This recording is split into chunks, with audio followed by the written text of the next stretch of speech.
Bonjour à tous, bienvenue sur Échec et Pédagogie. Salut Laurent. Salut à tous, salut Romu.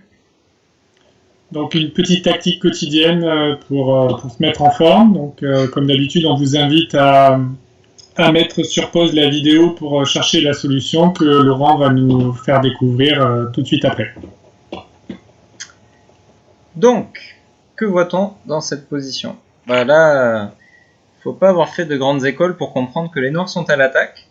Ils ont déjà une tour de moins, donc probablement sacrifié quelques coups avant. Et ce qui laisse penser principalement que les noirs sont à l'attaque, eh bien, c'est qu'ils ont deux cavaliers très agressivement postés en direction du roi blanc, une dame également. On pourrait aussi citer la tour, même si on a plus de mal à voir comment elle pourrait participer à l'attaque. Et dans cette position, le cavalier le plus important, j'allais dire, bon, en tout cas, qui pour l'instant fait une mission qui peut nous attirer l'œil, c'est ce cavalier sur F3 qui contrôle les deux cases de fuite du roi et qui donc n'a plus de case pour s'échapper. Il est vraiment bloqué dans le coin. Alors lorsque vous avez des cavaliers autour du roi et que le roi est bloqué, est étouffé, justement vous devez vous demander s'il n'y a pas une possibilité pour étouffer le roi de l'adversaire.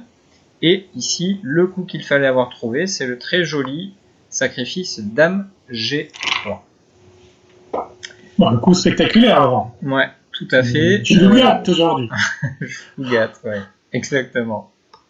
En tout cas, en menace mat, c'est compliqué de trouver comment le parer, parce que bien entendu, si F prend G3, vous avez tous compris, cavalier prend G3 va permettre de faire mat, le roi est étouffé encore une fois.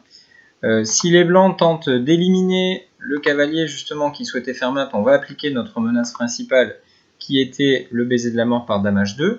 Et ainsi, il ne reste finalement qu'une seule façon d'éviter le mat en un coup, c'est de jouer G prend F3.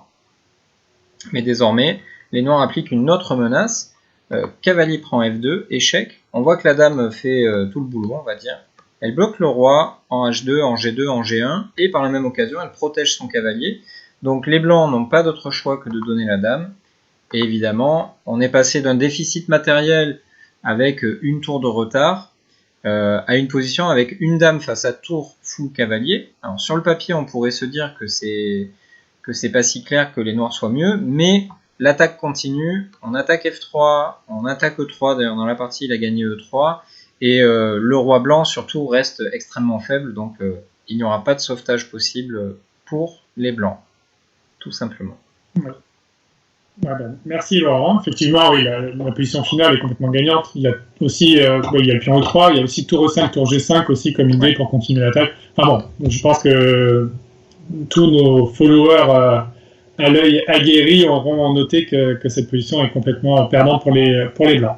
Donc merci bien pour nous avoir présenté cette jolie tactique. On espère que cette vidéo vous aura plu. Likez-la si c'est le cas. Pensez à vous abonner si ce n'est pas déjà fait en activant la cloche pour ne rater aucune de nos publications. Et on vous dit à demain pour une nouvelle tactique quotidienne. Au revoir. À demain.